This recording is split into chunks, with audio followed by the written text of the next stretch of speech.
Привіт! В ефірі «Наші гроші». Мене звуть Денис Бігус, і сьогодні в нас випуск без суму та жалю. Виключно щасливі люди.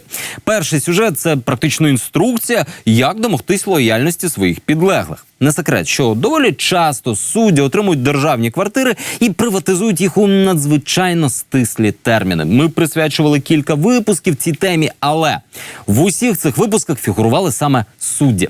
А ось до персоналу суду, там, секретарів, канцелярії, таке щастя доходить надзвичайно рідко. Однак ми знайшли суд, в якому подарункова феєрія докотилась і до них.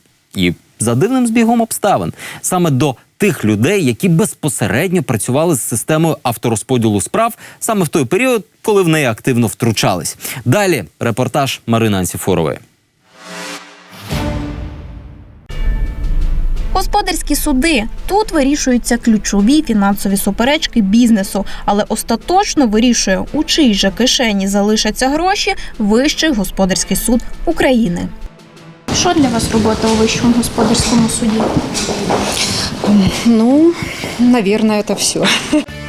Посада судді у Вищому господарському – це величезний вплив на бізнес, а отже й на фінансові потоки. Тож суд неодноразово намагались зробити ручним. Зокрема, взяти під контроль систему розподілу справ. У цьому вже рік підозрюють колишнього голову суду та його заступника Віктора Татькова та Артура Ємельянова. В той час ви мали доступ безпосередньо до цієї системи, тобто вносити якісь свої корективи? Це неможливо. Голова ніколи цим не займався. Комп'ютерна система має абсолютно випадково обирати суддю для справи і цим гарантувати неупереджений її розгляд. Щоб призначити на справу свого суддю, керівники суду втручалися в систему з 2010 по 2014 роки. Звісно, не самі, а через довірених працівників. Було дуже дивно з'ясувати, що ці особи, 6 осіб, їх фактично збігли. Підозра закінчилась втечею Татькова з країни, а Ємельянов продовжив вершити правосуддя у статусі звичайного судді. В кримінальній справі вже рік, доки слідство доводить, що втручання в авторозподіл у Вищому господарському суді поставили на конвеєр, ми знайшли цікаві деталі. Вони свідчать, екс-голова був надзвичайно щедрим із своїми підлеглими з апарату суду, тими, що мали доступ до системи авторозподілу. Доказ цьому – один столичний будинок. Серпень 2010-го. Віктор Татьков очолює Вищий господарський суд і збирає тут свою команду. Це і судді, і працівники апарату. Меня пригласил, руководитель, Татьков, который переехал сюда, был назначен и переехал. Потом предложил, говорит, не желаете ли? Ну, так подумала, да. Почему нет? Такое предложение, как говорится, поступает раз в жизни. Головна бухгалтерка Любов Соловйова приїхала працювати за Татьковим з Донецька в 2010 році. Вже в 2011-му вона отримує державну квартиру в Новобудові на Печерську. Швидко і без особливих зусиль. Конкретно, я в тот момент переехала из другого региона, и мы нуждались в жилье. Если другие мои коллеги, у них не было такого статуса, у них не было статуса получить позачерговое, неочередное жилье, то в моем случае это было так положено было по закону. Який хороший Вищий господарський суд. Працюєш суддею, отримуєш житло. Працюєш не суддею і теж отримуєш житло. У 2011 році Соловйова конче потребувала поліпшення житлових умов за рахунок суду, а через рік приватизувала державну квартиру і одразу купила ще одну – сусідню. Ви тоді придбали її, я правильно розумію? Да. Якщо не секрет, за скільки? Приблизно. В пределах $40 тисяч. Це була не єдина не-суддя, яка тоді отримала державні квадратні метри. Щасливим власником столичної квартири стала й заступниця керівника апарату Ірина Галівець. В суді у нас за декілька років дуже багато державних службовців у Вищому господарському суді, там дуже багато працівників апарату за весь період отримували житло. Ірина Галівець теж прийшла у 2010-му і теж отримала квартиру від суду за рік. І теж у цьому будинку. А перед звільненням у 2014-му приватизувала нерухомість. Поки житло є службовим, особа має право ним користуватися лише під час виконання трудових обов'язків. Коли виконання трудових обов'язків припинено, договір мав бути припинено, житло повернуто і воно мало бути передано іншій особі. І теж додатково вклала ще в одну квартиру для батьків. Двері в двері. У мене своя родина, чоловік, дитина. Яким чином я можу претендувати на житлову площу до батьків? Ви ж розумієте. Вони купили, вони планували таким чином. Тому однокімнатна квартира. Зазвичай, коли суд хоче дати комусь службову квартиру, він звертається до фонду Київської адміністрації. Але цього разу суд за держкошт сам купив квартири і подарунки отримала вся команда Татькова. По квартирі отримали навіть спеціалісти канцелярії по роботі з автоматизованою системою справ. Державні квартири канцеляристам суду – надзвичайно рідкісний випадок, але за Татькова їм пощастило. І все це в одному і тому ж будинку. Причому у спеціаліста з авторозподілу Анастасії Курової опинилось право на власність навіть на 2 квартири. Пані Анастасія, Марина, програма «Наші гроші». Я хотіла поговорити, Я не хочу давати інтерв'ю. власне невеличке Я не інтерв'ю хочу. щодо авторозподілу. Я хотіла давати розпитати, інтерв'ю. звідки Отойдіть, ви взяли пожалуйста. квартири. Отойдите, Пані пожалуйста. Анастасія, мені потрібно Отойдите, поговорити. пожалуйста, 2 меня ждет квартири від ребенок, мне держави. нужно домой, все. Пані Анастасія, я хочу взяти у вас інтерв'ю.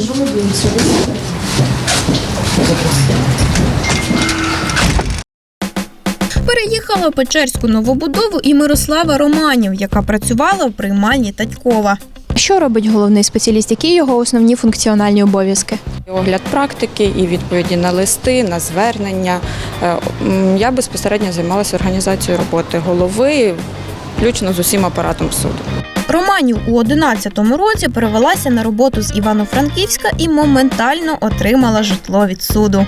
Перед тим, як ви отримали квартиру, як заступили на цю посаду, скільки пройшло часу приблизно?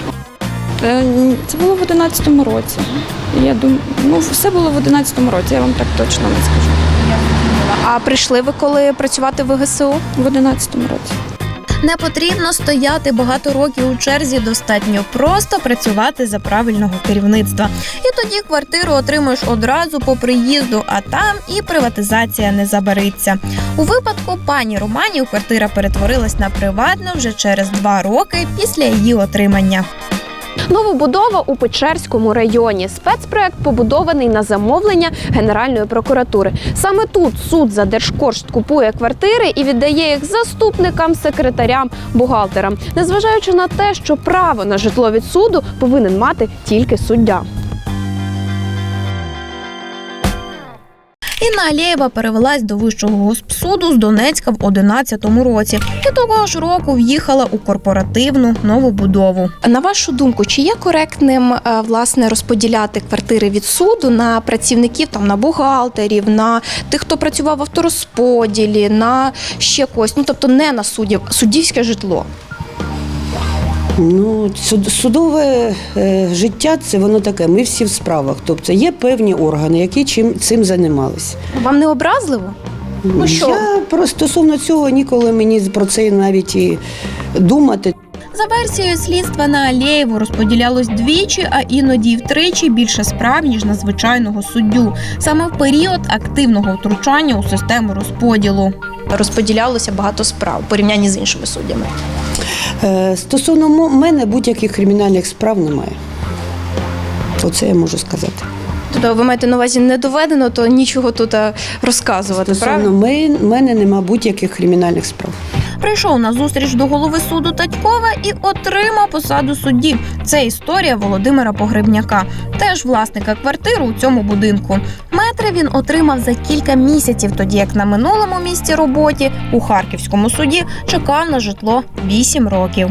Наскільки те, що в цьому будинку отримували квартири, ці люди пов'язані з близькістю до керівництва, зокрема і ваше отримання? Я не можу зараз прокоментувати, наскільки це пов'язано з близькістю. Можливо, пов'язано, можливо, ні. Підтверджує нашу гіпотезу про те, що квартиру у подарунок у тому самому будинку отримала інша суддя Ніна Акулова. За інформацією слідства, вона теж входила у 5 найбільш активних суддів і теж стала обдарована метрами від суду. Видно навантаження чогось у вас більше, ніж інших суддів, і суттєво. Чи ви можете це пояснити, будь ласка, якщо можете? Що мені надавалось, те я розглядала. Що надавалось, то й розглядали. Що надавалось, тому й жили. Раптовий феєрверк службової нерухомості за часів Татькова та втручання в авторозподіл завершився нещадною приватизацією квартир. Найсумніше у цій ситуації те, що люди, які були премійовані за часів минулої влади, продовжують працювати за нинішньою. І це навряд чи допоможе оновити систему від старих кадрів.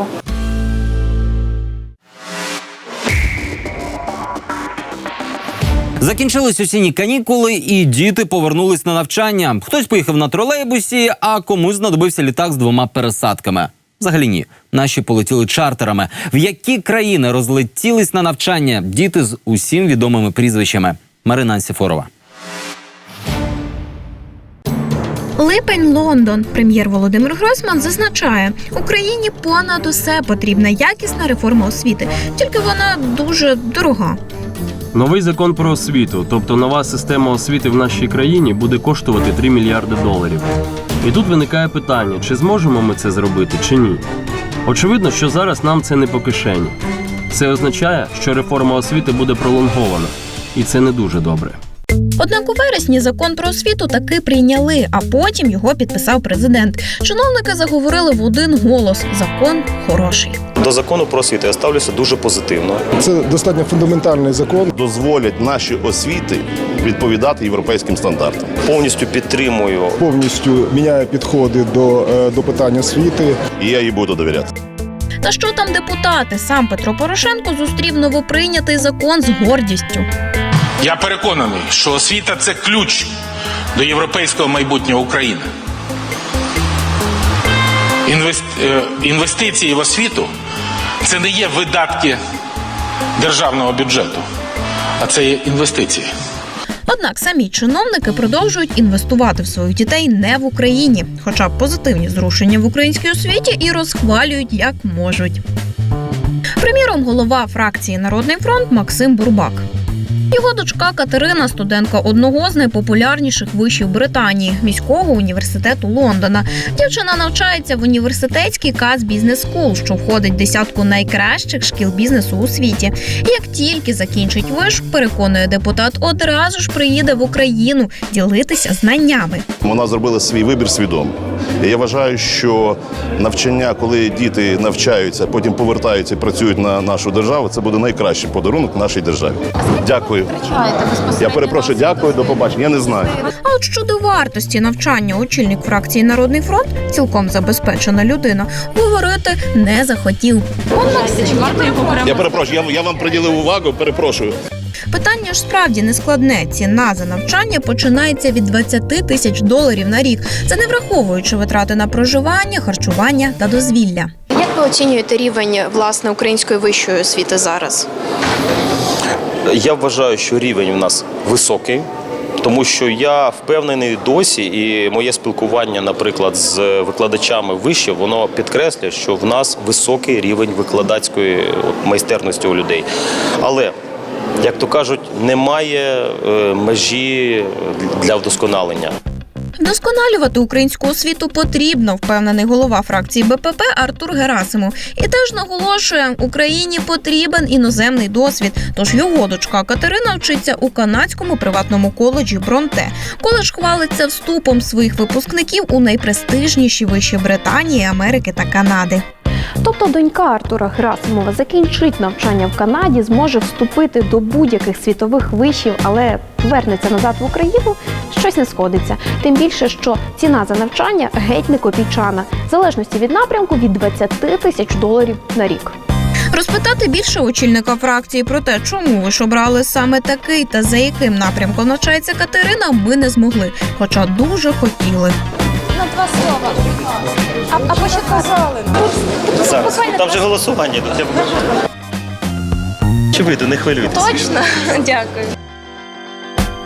Прихильник європейської освіти і депутат Ігор Кононенко. Зважаючи на масштаби його бізнесу, він міг би привезти дочці європейський університет, але зекономив і відправив дочку до Європи. Моя молодша донька поступила у Парижі до університету Маргоні, університет дизайну і моди, витримала серйозний конкурс, серйозну співбесіду. Я цим горжуся, але середня донька моя вчилася за кордоном у Швейцарії, але повернулася в Україну і зараз вже другий рік працює у нас в країні і передає свої знання і досвід. До вступу у Паризький виш молодша донька теж навчалася у Швейцарії, в школі Тасіс, яка славиться економічною освітою. Середня випускниця інституту Гліон, який спеціалізується на готельно-ресторанному бізнесі. Можна економити на чому завгодно, а в дітей потрібно і в навчання інвестувати. Звичайно, якщо в тебе є можливість, є такі кошти. У мене така можливість є, тому я на цьому не економлю. Правильно, тож скільки віддаєте за рік, якщо не секрет? Сьогодні вищий учбовий заклад молодшої доньки коштує в середньому десь 17 тисяч євро на рік. Я зрозуміла. А старшої, яка вступила до вишу? Я вже не пам'ятаю. Десь вона 2 роки тому закінчила, десь плюс-мінус, десь такі самі цифри. Да. $35 тисяч мінімум за двох. Це якщо не враховувати дозвілля та подорожі, адже молодша дочка Кононенка Ольга цьогоріч із швейцарської школи випустилася і більш ніж помпезно відсвяткувала цю подію із зміною суконь, прогулянкою на яхті і кількома бенкетами. Це обов'язок української держави і української влади захищати українську мову, надати право кожному громадянину України опанувати рідною мовою, щоб продовжити потім навчання в вищих навчальних закладах і мати працювати. Дочка Ірини Геращенко віддала перевагу навчанню англійською. Анна навчалася у Британії і зараз живе в Лондоні. У професійному профілі Анни – Британський університет Рейдінг, Британська школа права і навіть кембриджські курси. І схоже запитання, скільки можна витратити грошей на такі установи, Ірину Геращенко не порадувало. Більше того, змусило сказати спочатку неправду.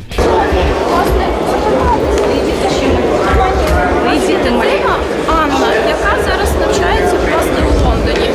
Вже закінчила навчання, і моя дитина закінчила так само і український вуз. Вона закінчила Національний університет імені Тараса Шевченка, юридичний факультет. Дуже дякую. Інші мої діти ще малі. Щодо цього поговорити, тому що вона зараз проживає у Лондоні і навчалася вона у Лондоні, це підтверджує її сторінка. Я хотіла дізнатися, власне, скільки могло це коштувати, пані Ірино.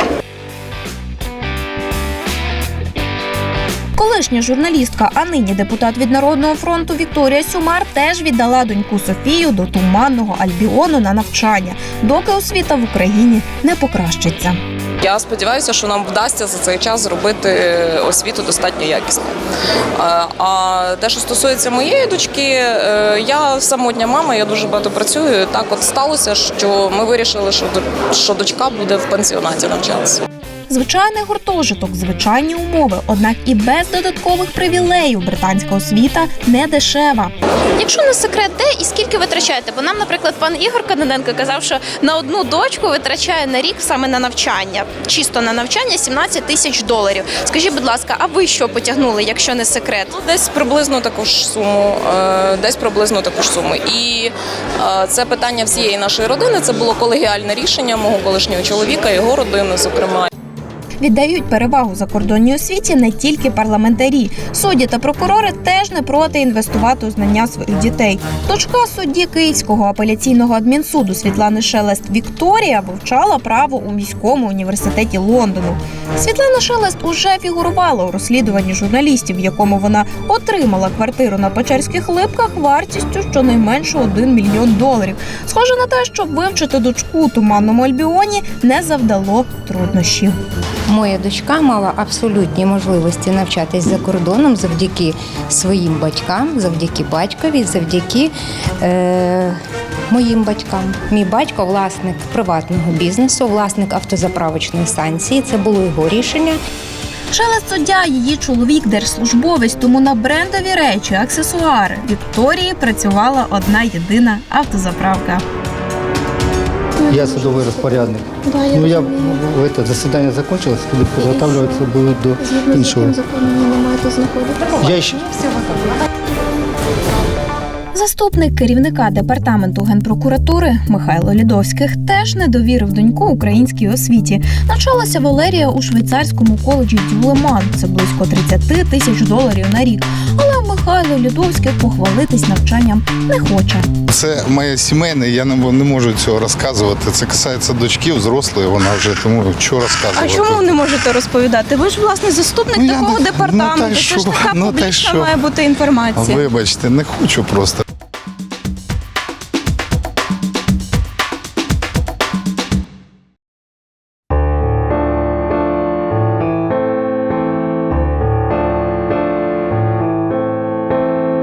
Розпадеться луда на очах ваших неситих.